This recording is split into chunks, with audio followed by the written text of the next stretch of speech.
Good morning, everyone.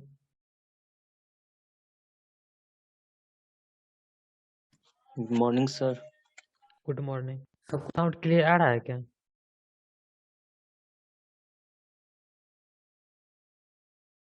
Yes sir. Okay. हम लोग पढ़ रहे थे फ्लो कर्व। फ्लो कर्व किसके किसके बीच में होता है? वाई एक्सिस पे क्या होता है फ्लो कर्व में?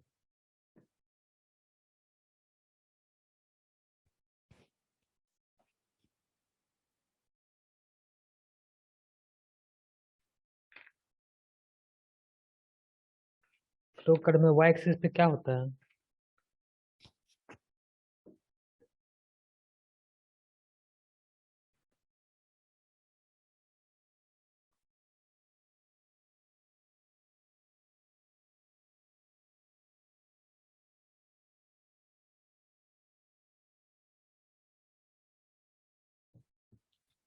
Water content sir. Water content X axis पे number of blows. Number of blows.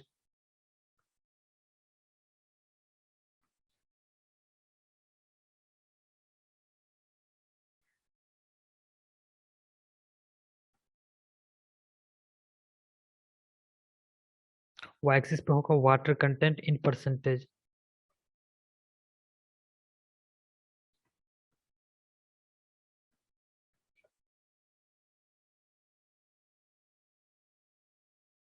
X axis पे होगा नंबर ऑफ ब्लोज। ये लॉग एक्सिस पे होता है एक्स एक्सिस पे या नॉर्मल स्केल होता है?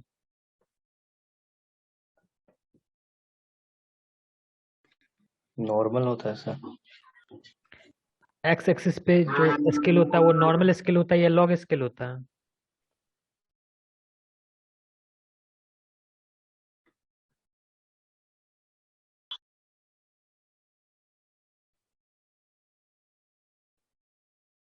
नंबर ऑफ ब्लोज होता है लेकिन ये लॉग में होता है या नॉर्मल होता है?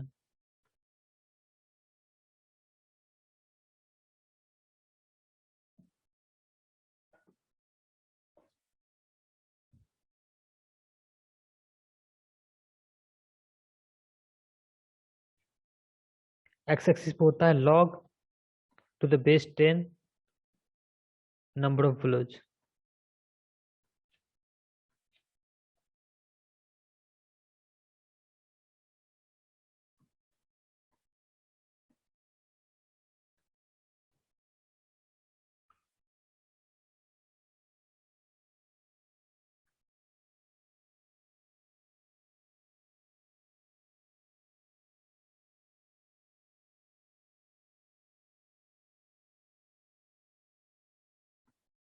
सपोज किसी पर्टिकुलर वाटर कंटेंट पे जो नंबर ऑफ ब्लोज आता है, suppose this is equal to W1%। W1% water content पे जो number of blows required to close the apart soil, this is equal to N1।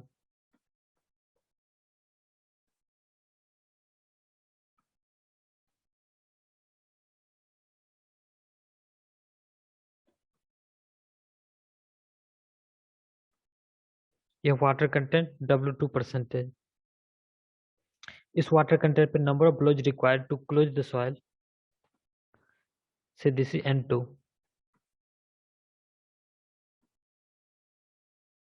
at water content W3%।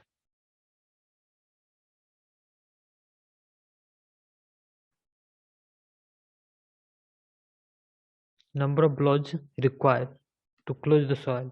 Suppose this is equal to N3.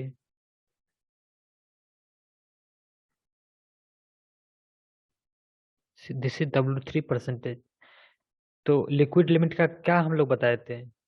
Liquid limit कितना number of blows पे जो water content कितना होना चाहिए जिससे number of blows required to close the soil for liquid limit.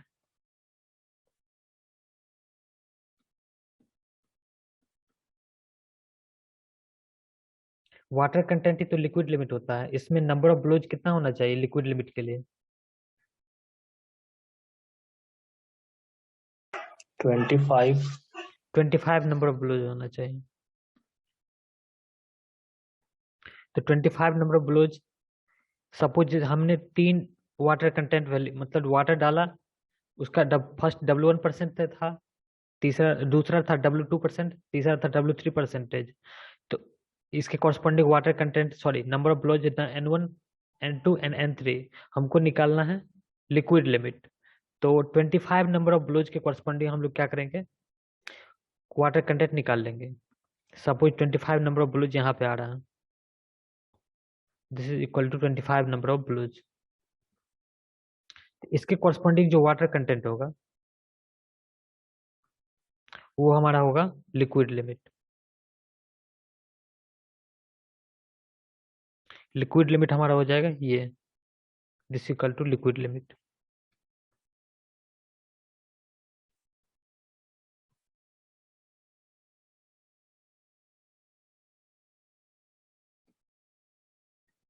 यहाँ तक किसी कोई डाउट, लिक्विड लिमिट कैसे निकालते हैं, कैसे ग्रांडे मेथड से?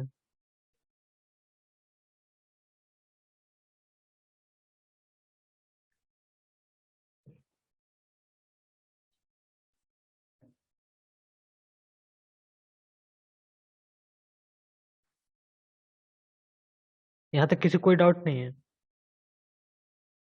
No sir. ओके, देखो इस कर्व का जो स्लोप होता है उसको क्या बोलते हैं पता है क्या?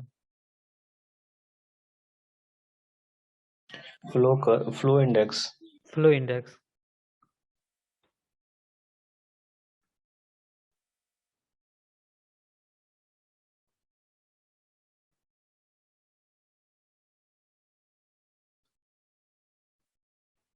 Slope of flow curve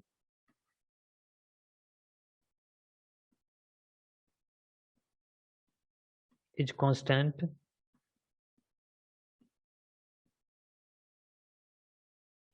and known as flow index।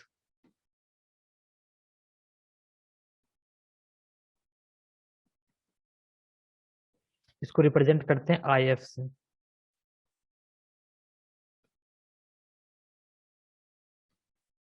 Figure से बताओ फ्लो इंडेक्स कितना होगा?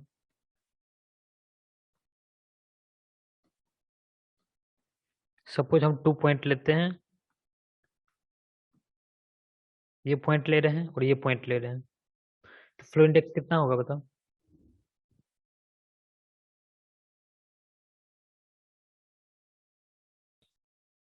सबसे पहले तो हम सर कोऑर्डिनेट लिख लेंगे।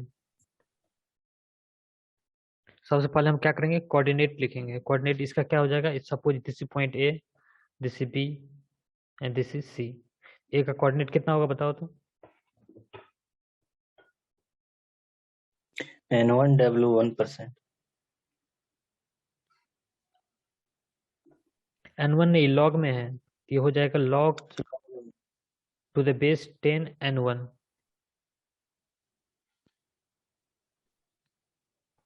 Comma W1%। बी का कोऑर्डिनेट क्या होगा बताओ? log N2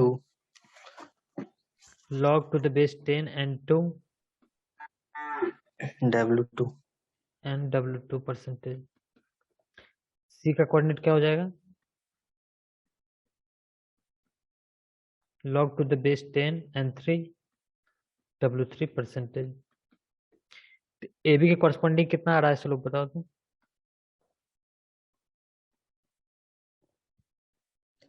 W1 minus W2 upon log n log to base 10 N1 minus log to base 10 N2। W1% minus W2% divided by log to the base N1 minus,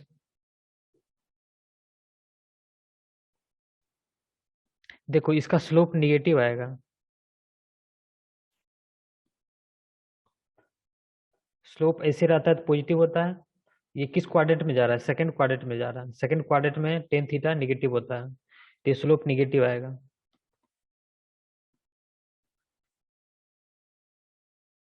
तो हम लोग क्या करेंगे, minus लगा देंगे। log to the base 10 N1 minus log to the base 10 कितना होगा, N2। N2। ये हो जाएगा W1 percentage minus W2 percentage divided by log to the base 10 n2 minus log to the base 10 n1। यहाँ तक किसी कोई डाउट?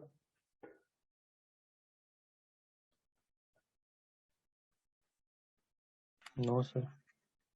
अब BC पॉइंट के कॉरस्पॉन्डिंग बताओ फ्लो इंडेक्स कितना होगा?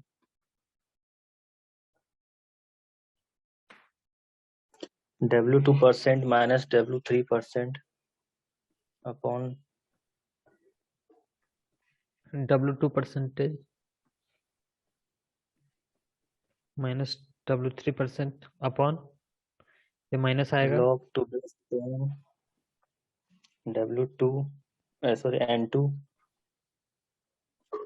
n2 log to the base 10 n2 minus minus log to base 10 N3 n3। ये हो जाएगा W2 percentage minus W3 percentage divided by log to the base 10 n3 minus log to the base 10 n2। तो flow index constant होगा, किसी भी दो point के बीच में फ्लो इंडेक्स हमेशा कांस्टेंट होगा।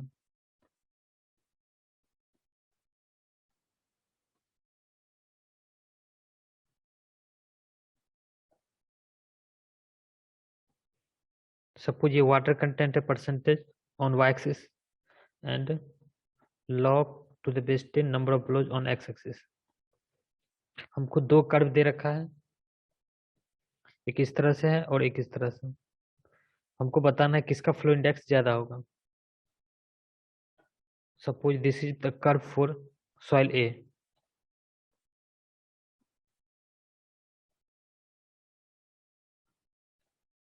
This is the curve for soil A and this is the curve for soil B.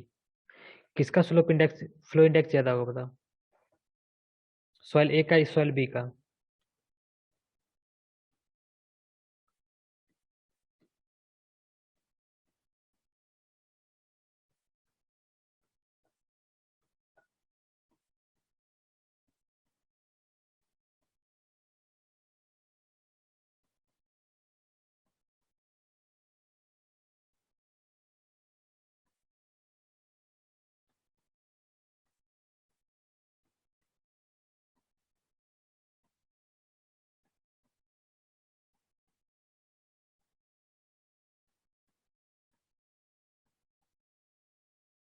किसका फ्लो इंडेक्स ज्यादा होगा?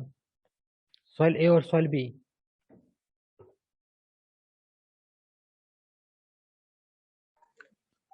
soil B sir. स्लोप सबसे पहले हम स्लोप चेक करेंगे सबका।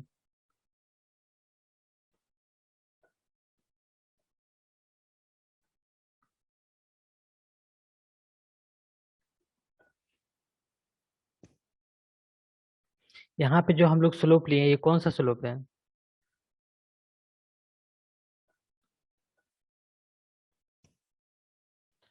W2 minus W3 divided by log to the base 10 n3 minus log to the base 10 n3 minus log to the base 10 n2। तो ये स्लोप हम लोग ये वाला स्लोप लिए हैं। देखो गौर से देखो तो ये यही स्लोप है। तो इसका देखो क्या आ रहा है। Suppose this is equal to theta, तो ये टेन थीटा यहाँ से क्या आ रहा है? Tan theta equal to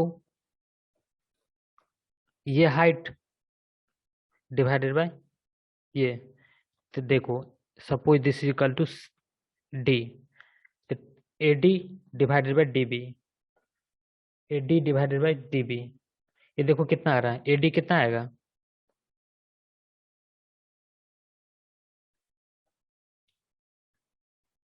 AD कितना आएगा बताओ? W1% minus W2%। W1 percentage minus W2 percentage. DB कितना आएगा बताओ? log 10 N2 minus log 10 N1।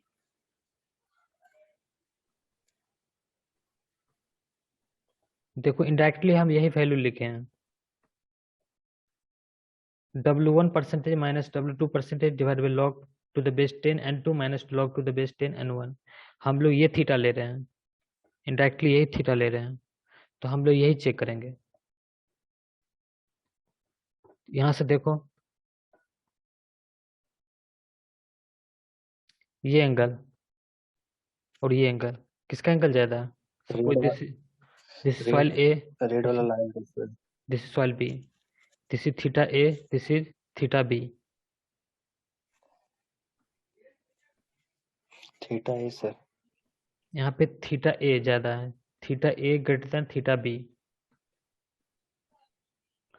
इसको टेन दोनों साइड लगा देंगे, tan theta A greater than tan theta B.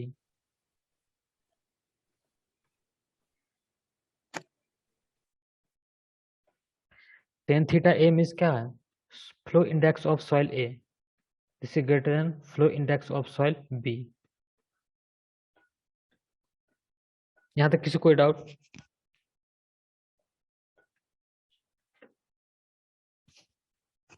No sir.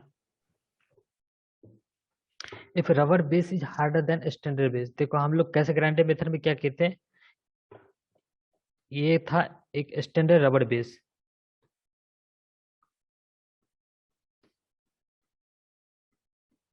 Rubber base, ये रबर बेस अभी जो मटेरियल है उससे हार्ड हो जाए तो क्या होगा, फ्लो इंडेक्स पे क्या चेंजेस आएगा, वो बताना है।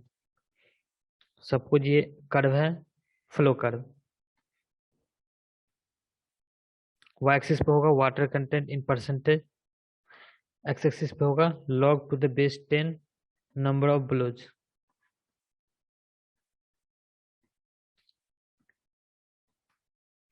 ये कर्व है, ये फ्लो कर्व है for standard base.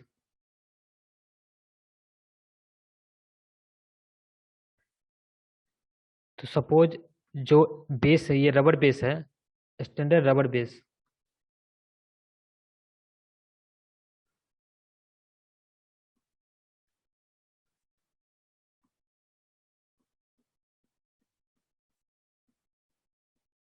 Suppose rubber base जो है वो harder than the standard base, उस समय क्या होगा? हम दो ऑप्शन दे रहे हैं, एक तो फ्लो इंडेक्स उसका ज्यादा होगा, स्लोप उसका ज्यादा होगा, या तो ये कर्व बनेगा, दूसरा क्या हो सकता है, फ्लो इंडेक्स कम होगा, ये कर्व बन सकता है। दोनों में से कौन सा ऑप्शन होगा बताओ?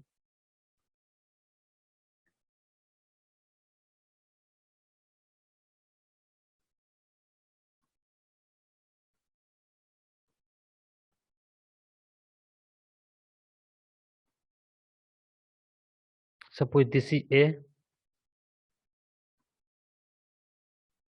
this is B. If rubber base is harder than standard rubber base, then what will happen? Then the correct flow curve will be A or B. A sir. A होगा, क्यों होगा बताओ?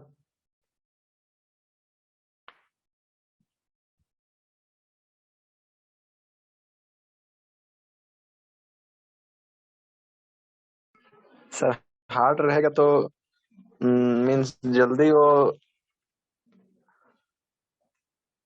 जो स्वार रहेगा वो जल्दी ये हो जाएगा। क्लोज आ जाएगा, उस पर इम्पैक्ट ज्यादा होगा। क्लोज आ जाएगा। इम्पैक्ट ज्यादा होगा यस तो उससे सर। क्या, जो जर्क ज्यादा लगेगा सॉइल पे, सॉइल जल्दी क्लोज आ जाएगा। तो उस केस में ए हो जाएगा। If rubber base is harder than standard base, ये तब होगा जब rubber base is harder than standard base. बताओ बी कब हो सकता है? सॉफ्ट होगा या हार्ड होगा तब होगा? सॉफ्ट होगा तब sir. if rubber base is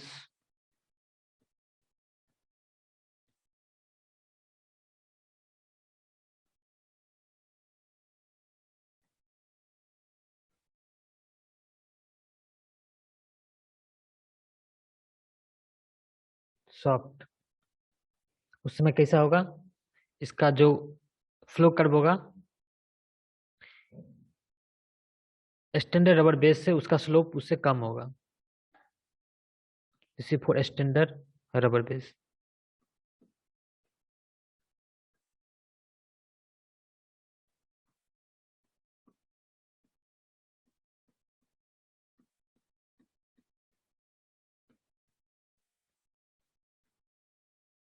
यहाँ तक किसी कोई डाउट?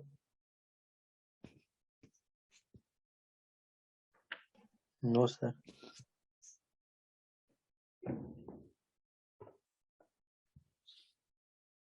देखो इस पे कुछ क्वेश्चन है, इसको सॉल्व करो।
Sir D. ऑप्शन डी आ रहा है, ठीक है देखते हैं। The relationship between water content in percentage and number of blows in soil as obtained from Casegrande's liquid limit device is given by।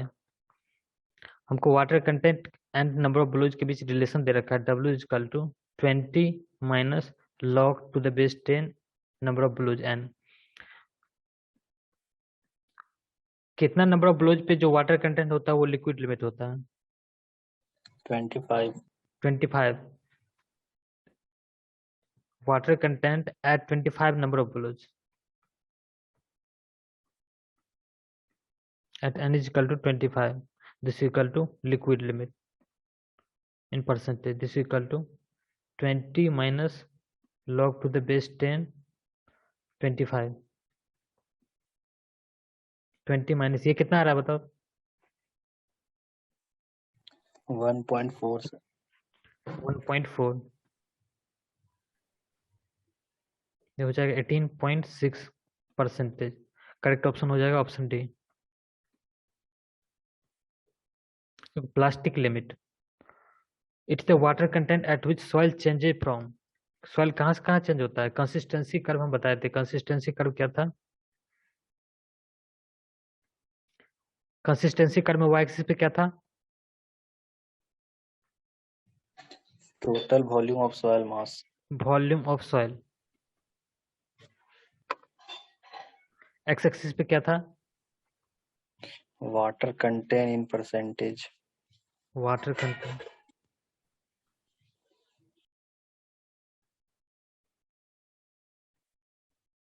Consistency curve कुछ इस तरह का था।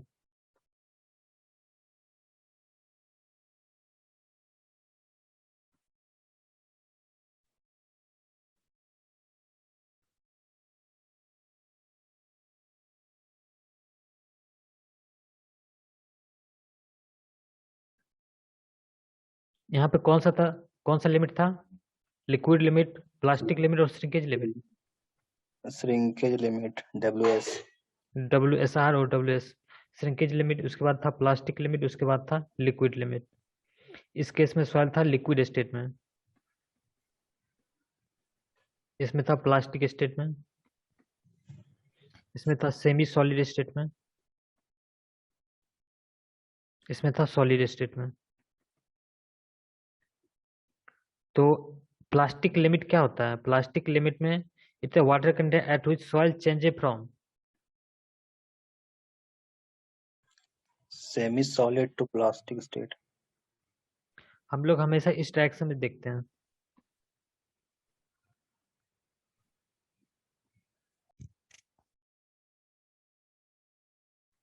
Plastic to semi solid state ना, ये रहा प्लास्टिक लिमिट। बोलो। Sir उल्टा चलने का कोई कारण है क्या? हम लोग इस डायरेक्शन में ही देखते हैं। ऐसे भी कर सकते हो तुम, रिवर्स भी कर सकते हो। Soil change from semi solid state to plastic state और plastic state to semi solid state. Generally हम लोग ऐसे करते हैं, मतलब ये कोई स्पेसिफिक रीजन नहीं है, तुम उल्टा भी लिख सकते हो। Soil change from semi solid state to plastic state और वाइस वर्सा, ऐसे भी लिख सकते हो। जनरली हम लोग इस डायरेक्शन में ही देखते हैं। फिर सॉइल चेंज, लिक्विड लिमिट में क्या बोलेंगे? लिक्विड लिमिट में soil change from liquid state to plastic state और plastic state to liquid state, ऐसे भी बोल सकते हो।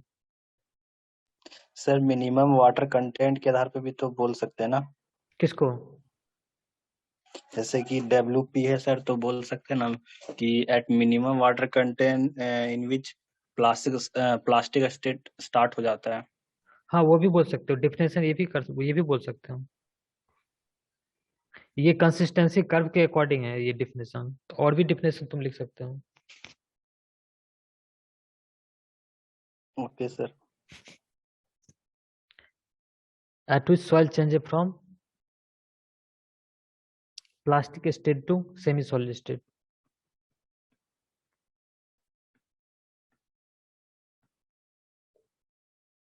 Semi solid state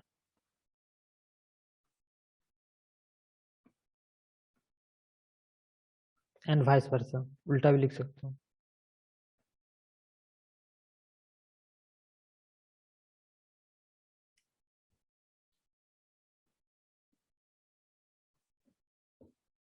from determination point of view, अब हम लोग प्लास्टिक लिमिट कैसे निकालते हैं? Plastic limit is that minimum water content of soil at which soil is rolled into thread. इसका डायमीटर कितना लेते हैं जो थ्रेड बनाते हैं उसका?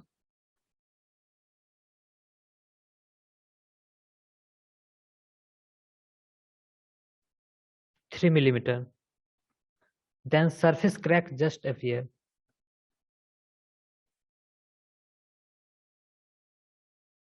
हम लोग क्या करते हैं?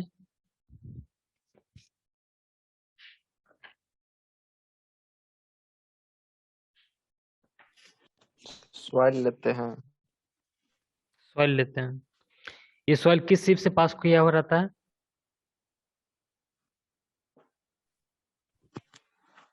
4.25 माइक्रोन से। 425 माइक्रोन।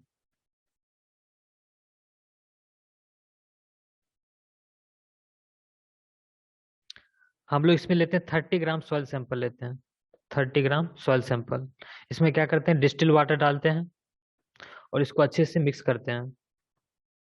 सपोज ये सॉइल वाटर मिक्सचर है, मतलब इसको सॉइल को वाटर के साथ अच्छे से मिक्स कर लिया। इसमें से क्या करते हैं कि स्फेरिकल बॉल बनाते हैं। स्फेरिकल बॉल, सपोज इसमें से कितना लेंगे हम लोग? 10 ग्राम सॉइल लेंगे, उसका एक स्फेरिकल बॉल बनाएंगे।